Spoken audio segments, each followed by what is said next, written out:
രാഷ്ട്രീയ സ്ഥിതി ഞാനിവിടെ ആ കുടുംബത്തോട് തന്നെ ചേർത്ത് പറയുകയാണ്. കുടുംബം, അതായത് കുലം എന്നാണ് പറഞ്ഞത്. കുലം, ഈ കുലം കൂട്ടുകുലമായിരുന്നു, കൂട്ടുകുടുംബമായിരുന്നു. അപ്പോൾ ഈ കൂട്ടുകുടുംബത്തിൻ്റെ ഒരു പ്രത്യേകത അറിയാമല്ലോ, എന്ത് പ്രശ്നങ്ങളുണ്ടെങ്കിലും ആ കുടുംബത്തിനുള്ളിൽ തന്നെ പരിഹരിക്കാൻ കഴിയും. ഈ കൂട്ടുകുടുംബത്തിന് ഒരു നാഥനുണ്ടായിരുന്നു, കുലപതി. ഈ കുലപതി പറയുന്നതനുസരിച്ച് മാത്രമേ ബാക്കിയുള്ളവർ മുന്നോട്ട് പോകും.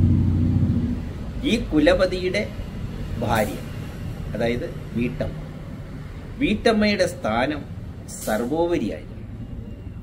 വീട്ടമ്മ ഒരേ സമയം വീട്ടിലെ മൊത്തം കാര്യം നോക്കുകയും ഒപ്പം എന്തെങ്കിലും ജോലി ചെയ്ത് ഈ കുലപതിയെ, അതായത് തൻ്റെ പതിദേവനെ സഹായിക്കുകയും ചെയ്യുമായിരുന്നു.